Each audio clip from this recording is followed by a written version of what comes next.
Love Radio. Love Trip. Kasama ang inyong muy delisyosang ka-love team. Mara's Tony. Mara Tony. Ikaw, anong trip mo?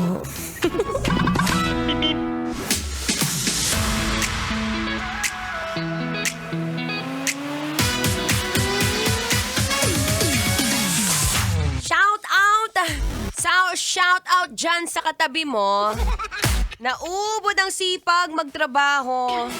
Pero yung sahod, kakarupot. Kakaripot. Basta yung konti lang, ano ba tawag ng kakarupot? Basta yun.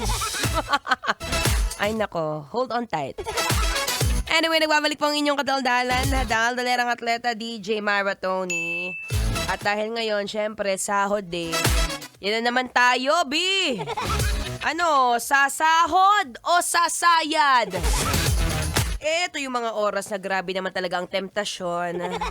Temptasyon kung saan wala ka naman talagang kailangang bilhin sa Shopee o Lazada. Pero dahil nakita mo, ang cute ng item na yon, I wanna buy. Paano tayo magiging mayaman yan? Kan jojowa ng kontraktor, that's a big no-no. Anyway, kanina pinag-uusapan natin sa mundo ng puro gastos, alam mo naman na medyo may pagkarupok tayo pagdating ng mga payday, mga 9, 10, 11. Di ka na nadala. Sige nga, matanong nga kita. Ano bang trip mo?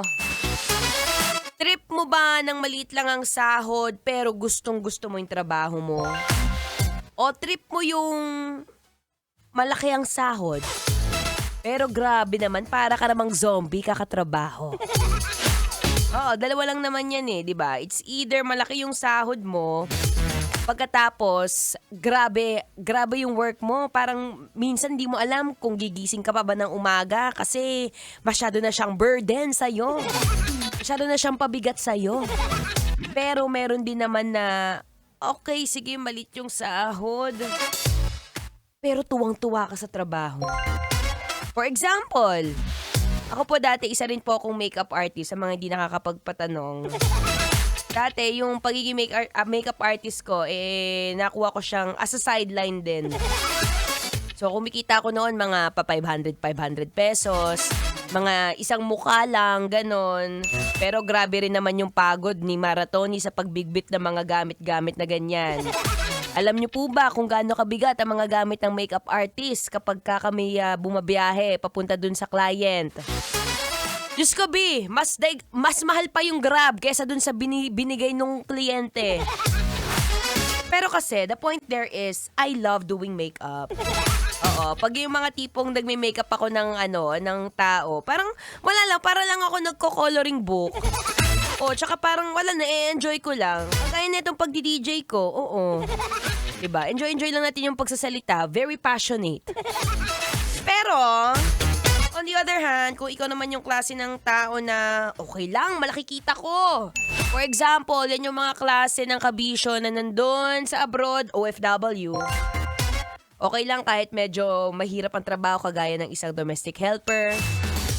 Yung mga tipong hindi na nakakasama sa outing ng pamilya. Pero B, paldo-paldo Laki ng sahod Ay, ikaw ba? Ano bang trip mo dun sa dalawa?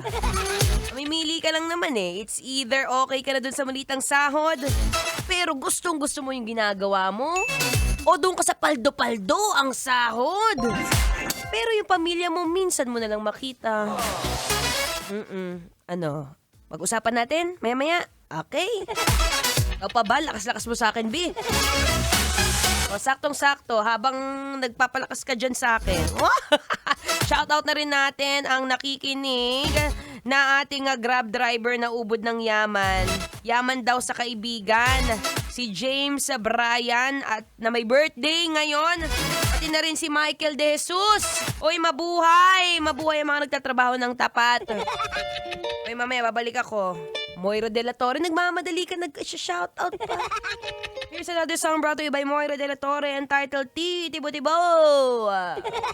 Dito pa rin sa 90.7 Love Radio. Kailangan pa bang i-memorize yan? Basic. Metro Zone.